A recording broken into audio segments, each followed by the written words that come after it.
எதிர்கால தேவையை கருத்தில் கொண்டு பாரதிய அந்தரிக்ஷா ஸ்டேஷன் எனும் இந்திய ஆய்வு மையத்தை 2035ஆம் ஆண்டுக்குள் விண்வெளியில் நிறுவ இஸ்ரோ முடிவு செய்துள்ளது. உத்தேசமாக ஜனவரி 7ஆம் தேதி விண்கலன்கள் ஒருங்கிணைக்கப்படும் என எதிர்பார்க்கப்படுகின்றது. கன்னியாகுமரியில் கடலில் விவேகானந்தர் பாறை, திருவள்ளுவர் சிலை ஆகியவற்றை இணைக்கும் வகையில் 37 கோடி மதிப்பில் அமைக்கப்பட்டுள்ள கண்ணாடி இழைக்கூண்டு பாலத்தை முதல்வர் திறந்து வைத்தார்.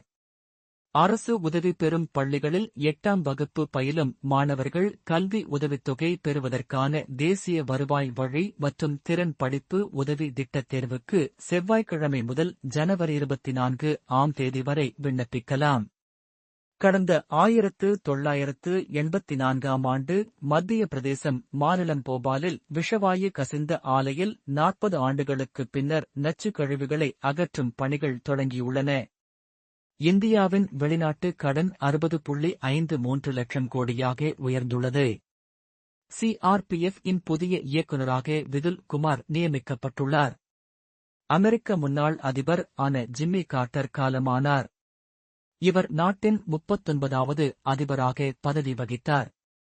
மேலும் இதுபோன்ற தகவல்களுக்கு எங்களது சமூக வலைத்தள பக்கங்களை பின்தொடரவும்.